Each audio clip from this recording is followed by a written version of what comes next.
Hi friends, welcome to Radha's kitchen. ಇವತ್ತು ನಾನು ತೊಂಡೆಕಾಯಿ ಚಟ್ನಿ ಮಾಡ್ತಾಯಿದ್ದೀನಿ. ಬನ್ನಿ ಹೇಗೆ ಮಾಡೋದು ನೋಡೋಣ. ಮೊದಲಿಗೆ ಸ್ಟವ್ ಹಚ್ಕೊಳ್ಳೋಣ.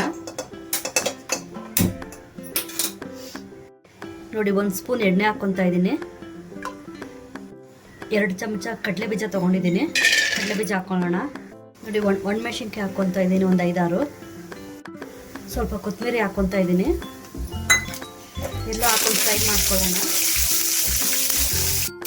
ಸ್ವಲ್ಪ ಕಡಲೆಕಾಯಿ ಬೀಜ ಸ್ವಲ್ಪ ಇದಾಗವರೆಗೂ ಫ್ರೈ ಮಾಡ್ಕೊಳ್ಳೋಣ. ನೋಡಿ, ಇವಾಗ ಆಗಿದೆ. ಇವಾಗ ಇದನ್ನು ಒಂದು ತಟ್ಟೆಗೆ ಹಾಕಿಕೊಳ್ಳೋಣ. ನೋಡಿ, ಈಗ ಅದೇ ಬಾಣಲಿಗೆ ಒಂದು ಸ್ವಲ್ಪ ಎಣ್ಣೆ ಹಾಕ್ಕೊತಾ ಇದ್ದೀನಿ. ನೋಡಿ, 1 ಸ್ಪೂನ್ ಜೀರಿಗೆ ಹಾಕ್ಕೊತಾ ಇದ್ದೀನಿ. ನೋಡಿ, ನಾನೊಂದು 1/4 kg ಅಷ್ಟು ತೊಂಡೆಕಾಯಿ ತೊಗೊಂಡಿದ್ದೀನಿ. ಇದನ್ನು ಹಾಕ್ಕೊಳ್ಳೋಣ.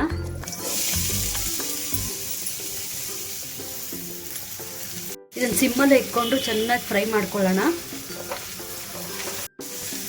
ನೋಡಿ, ಸಿಮ್ಮಲ್ಲಿ ಇಟ್ಬಿಟ್ಟು ಲಿಡ್ ಮುಚ್ಚಿ ಕ್ಲೋಸ್. ಇವಾಗ ಒಂದು ಟೊಮೊಟೊ ಹಾಕ್ಕೊಳ್ಳೋಣ.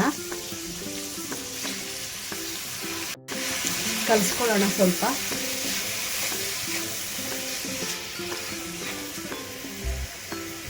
ಇವಾಗ ಒಂದೇ ಒಂದು ಈರುಳ್ಳಿ ಹಾಕ್ಕೊತಾ ಇದ್ದೀನಿ. ಸ್ವಲ್ಪ ಉಪ್ಪು ಹಾಕ್ಕೊತಾ ಇದ್ದೀನಿ.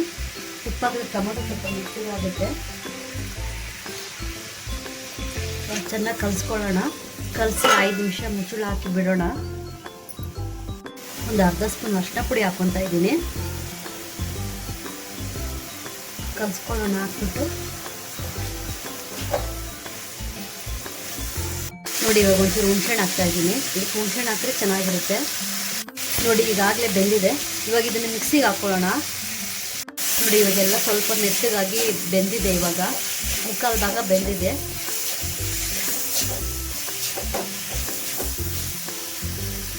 ನೋಡಿ, ಇವಾಗ ನಾನು ಮಿಕ್ಸಿಗೆ ಹಾಕಿದ್ದೀನಿ. ನೀರು ಹಾಕಿಲ್ಲ, ತರಿ ಆಗಿ ರುಬ್ಕೊಳ್ಳೋಣ. ಆವಾಗಲೇ ಫ್ರೈ ಮಾಡಿಟ್ಕೊಂಡಿರೋಂಥ ಕಡಲೆ ಬೀಜ ಇದನ್ನೆಲ್ಲ ನಾನು ಹಾಕ್ಕೊತಾ ಇದ್ದೀನಿ ಮಿಕ್ಸಿಗೆ. ನೋಡಿ, ಇದನ್ನು ಒಂದ್ಸರಿ ರುಬ್ಕೊಂಡು ಬರೋಣ. ನೋಡಿ, ಇವಾಗ ಅದಕ್ಕೆ ಬೆಳ್ಳುಳ್ಳಿ ಹಾಕ್ತಾ ಇದ್ದೀನಿ. ಇದನ್ನು ಎಣ್ಣೆಗೆ ಹಾಕಿ ಫ್ರೈ ಮಾಡಬಾರ್ದು, ಮಿಕ್ಸಿಗೆ ಹಾಕ್ತಾ ಇದ್ದೀನಿ. ನೋಡಿ, ಚಟ್ನಿ ಈಗ ಆಗಿದೆ. ನೋಡಿ, ಈ ಥರ ತರಿಯಾಗಿರಬೇಕು. ತುಂಬ ನುಣ್ಣಗಾದರೆ ಚೆನ್ನಾಗಿರಲ್ಲ. ಈ ಥರ ನೀರು ಹಾಕ್ಕೊಳಕ್ಕೆ ಹೋಗ್ಬೇಡಿ. ಈ ಥರ ತರಿಯಾಗಿ ರುಬ್ಕೊಳ್ಳಿ, ಚೆನ್ನಾಗಿರುತ್ತೆ. ಇದನ್ನು ಬಿಸಿ ಬಿಸಿ ಅನ್ನಕ್ಕೆ, ಮುದ್ದೆಗೆ ಮಾಡ್ಕೊಂಡು ತಿನ್ನಿ, ತುಂಬ ಚೆನ್ನಾಗಿರುತ್ತೆ. ಈಗ ಒಂದು ಒಗ್ಗರಣೆ ಹಾಕ್ಕೊಳ್ಳೋಣ. ಚಟ್ನಿಗೆ ಸ್ವಲ್ಪ ಎಣ್ಣೆ ಹಾಕ್ಕೊತಾ ಇದ್ದೀನಿ. ಒಗ್ಗರಣೆಗೆ ಎಣ್ಣೆ ಬಿಸಿ ಆದ ನಂತರ ಒಂದು ಸ್ವಲ್ಪ ಸಾಸಿವೆ ಹಾಕ್ಕೊಳ್ಳೋಣ. ನೋಡಿ, ಇವಾಗ ಕರ್ಬೇವು ಹಾಕ್ತಾ ಇದ್ದೀನಿ. 4 ಒಣಮೆಣಸಿನ್ಕಾಯಿ ಹಾಕ್ತಾ ಇದ್ದೀನಿ. ಸ್ಟವ್ ಆಫ್ ಮಾಡ್ಕೊಳ್ಳೋಣ. ನೋಡಿ ಫ್ರೆಂಡ್ಸ್, ತೊಂಡೆಕಾಯಿ ಚಟ್ನಿ ರೆಡಿ ಆಗಿದೆ. ನೀವು ಒಂದ್ಸರಿ ಟ್ರೈ ಮಾಡಿ, ತುಂಬ ಚೆನ್ನಾಗಿರುತ್ತೆ. ನನ್ನ ಚಾನಲ್ ಇಷ್ಟ ಆದರೆ ಲೈಕ್ ಮಾಡಿ, ಶೇರ್ ಮಾಡಿ, ಸಬ್ಸ್ಕ್ರೈಬ್ ಮಾಡಿ ಫ್ರೆಂಡ್ಸ್.